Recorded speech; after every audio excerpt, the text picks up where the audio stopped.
6 de la mañana, 39 minutos. Han pasado 24 horas desde la última alocución presidencial y el polémico Consejo de Ministros. Llegó el momento de hacer la evaluación de qué es verdad y qué no de lo que dijo el presidente Petro sobre el sistema de salud, que era la razón original de esta reunión. Empecemos. Dijo el presidente que las EPS deben 100 billones de pesos. Si la base de su afirmación es el informe de la Contraloría que había sido presentado el 5 de julio, como lo dijo el propio presidente, pues ese informe concluye que después de analizar los estados financieros de todas las EPS hasta el 31 de diciembre de 2024, la deuda es de 32.9 billones de pesos. O sea, el presidente Petro sumó más plata, 67 billones de pesos, sin que todavía se sepa de dónde salió la cifra o quién es la fuente de esa información. Una cifra de la que no hay soporte ni en la ADRES, ni en la Superintendencia, ni en ASEMI, que es el gremio de las EPS,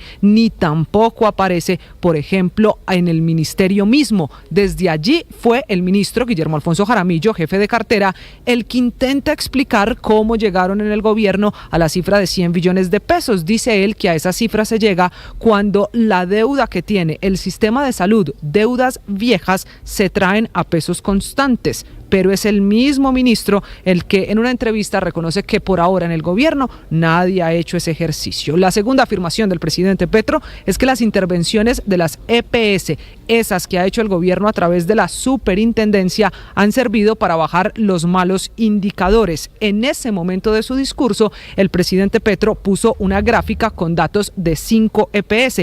Falta información de otras 4 porque hay que recordar que son 9 las EPS intervenidas. Y el informe de la Contraloría dice lo contrario, que incluso las EPS que están intervenidas han tenido problemas en indicadores financieros, al menos en 2 de ellos, y que si es que hablaba el presidente de quejas o reclamos, estas también aumentaron. Por ejemplo, en Cosalud 5%, en SOS 11%, en Sanitas 27%, en Sabiasalud 27%, en Nueva EPS hasta 40%. En lo que sí tiene razón el presidente es que el sistema de salud está en crisis, pero no es el peor del mundo, como dice el mandatario. Si no se corrige el camino, es posible que ese sea el objetivo del gobierno, recorrer un camino para llevar la salud de los colombianos a una de las peores.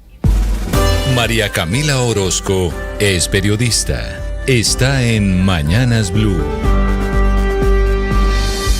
Ahora son las 6:42 de la mañana. Los problemas del ex canciller Álvaro Leiva con la Procuraduría no tienen final, no terminan. Va a tener que responder y enfrentar un segundo juicio por mantenerse en el cargo a pesar de que había sido suspendido provisionalmente por esa entidad por declarar desierta la licitación para la expedición de pasaportes y proveer los pasaportes a los colombianos. A Leiva, que lo habían notificado y era un hecho público, se atornilló con la excusa de que abandonaría el cargo solo hasta que el presidente Gustavo Petro nombrara su reemplazo, y entonces firmó 17 notas diplomáticas, certificaciones, solicitudes de cupos de vigencias futuras y varias resoluciones de la Cancillería entre el 24 de enero y el 6 de febrero del año pasado. Esta es la segunda medida de la Procuraduría en contra de Leiva, a quien le están notificando no en una tumba, que una vez le impusieron, entre otras cosas, la suspensión. No era opcional, eso es lo que le dice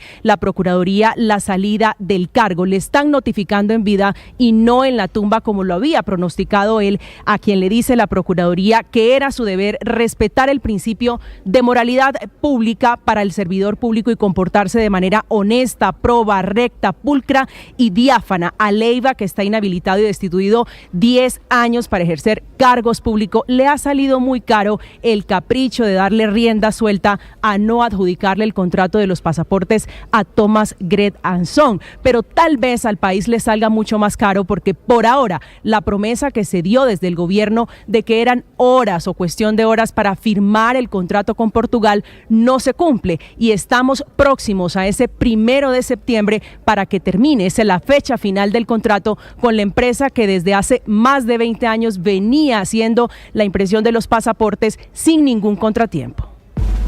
Paola Ochoa es periodista. Está en Mañanas Blue.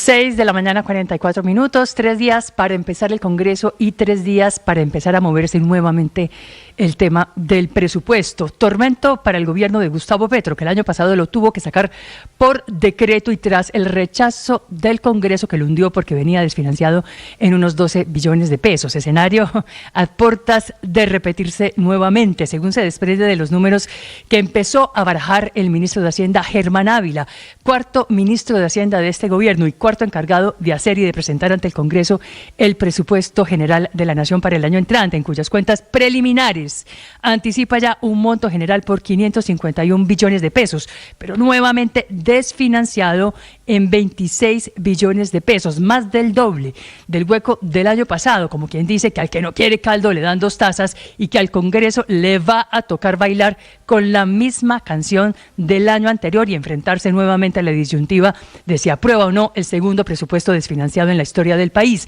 Huecazo de 26 billones que tendría que taparse otra vez, nuevamente, con una reforma tributaria que saldría del bolsillo de los hogares colombianos y de las empresas del país, asfixiadas muchas ya con los anticipos del impuesto de renta del próximo año, cortesía del decreto que sacó hace 2 meses el Ministerio de Hacienda y ante los problemas de caja de la Nación de este año, eso sí, a costa de poner en riesgo la liquidez de muchas empresas. Una reforma tributaria que la verdad es que ya pinta mal en su trámite por el Congreso, como pinta mal también el trámite del proyecto de presupuesto, desfinanciado otra vez, como en déjà vu, con ese hueco de 26 billones de pesos y a pesar de traer un recorte en la inversión de 18 de 31 sectores, principalmente vivienda y salud, que perderían el 30% de sus recursos, frenando, por ejemplo, la entrega de nuevos subsidios a través del programa Mi Casa Ya, que en el pasado sirvió para ayudar a los hogares vulnerables y a generar empleo en el sector de la construcción. Estás escuchando